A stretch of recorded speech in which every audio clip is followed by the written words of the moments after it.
I've been on this train for what feels like days, and the conductor keeps smiling like nothing's wrong. It started simply enough, a late-night ride back home after visiting my parents.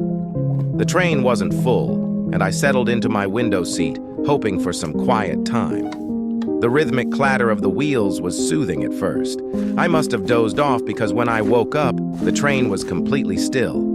I looked out the window, expecting to see my stop, or at least some station lights, but there was nothing, just an endless stretch of trees bathed in pale moonlight. I checked my watch. It said 2:47 a.m., which matched the time on my phone. But when I asked the older man sitting across from me where we were, he just smiled. "Not long now," he said. "Not long to what?" I didn't press him. I hit the button to call for the conductor, but no one came. Eventually, I decided to find him myself. I walked through 3 cars before spotting him in his uniform, standing near the back of the train. His smile was wide and unnatural, almost plastered onto his face. "Where are we?" I asked. "Why aren't we moving?" His smile didn't falter. "We're just about there, sir. Please return to your seat. We'll arrive soon." That didn't answer anything. "Arrive where?" His eyes flicked to the pocket of my jacket where my phone was. "I'd put that away if I were you. No signal out here." He was right. My phone was completely dead, but I could have sworn it was fully charged earlier. I returned to my seat, uneasy but not yet panicked. That came later. Time didn't seem to move. My watch stayed frozen at 2:47 a.m., but the train wasn't. We were moving now, tearing through an unbroken forest. The trees outside became a blur, and I felt a faint sense of vertigo as I stared at them.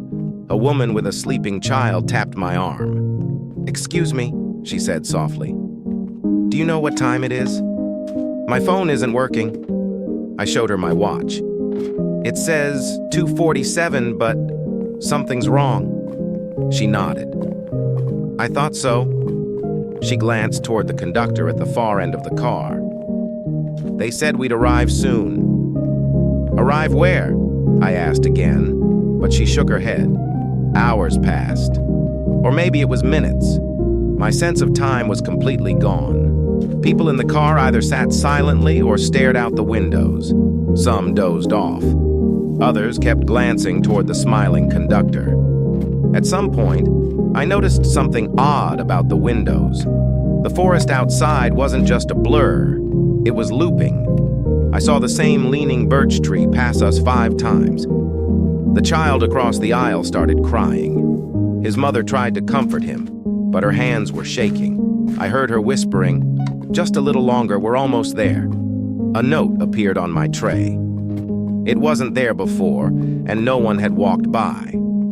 It read, "Don't trust the conductor." I scanned the car, but everyone was either asleep or pretending to be. I flipped the note over and wrote, "Who are you? Where are we going?" Then I tucked it under my water bottle and pretended not to look. The note disappeared when I blinked. That's when the lights flickered. Just for a moment, but when they came back, half the passengers in my car were gone. No one seemed to notice except for me. I ran to the conductor, but when I got to him, his face was wrong. His mouth was stretched too wide, his eyes glassy. He didn't blink. "Please return to your seat, sir," he said, his voice hollow. "We're almost there." "For the last time, where are we going?" He smiled wider, if that was even possible. "Don't you remember, sir? You've always been here." I backed away, his words ringing in my ears. My phone buzzed suddenly, the screen lighting up for the first time in hours. A message flashed across it. "Jump before the tunnel." Tunnel? I hadn't seen anything ahead of us. I turned back toward the window just as the train plunged into darkness. I don't know what I'll do next. But if anyone finds this, don't get on the midnight train.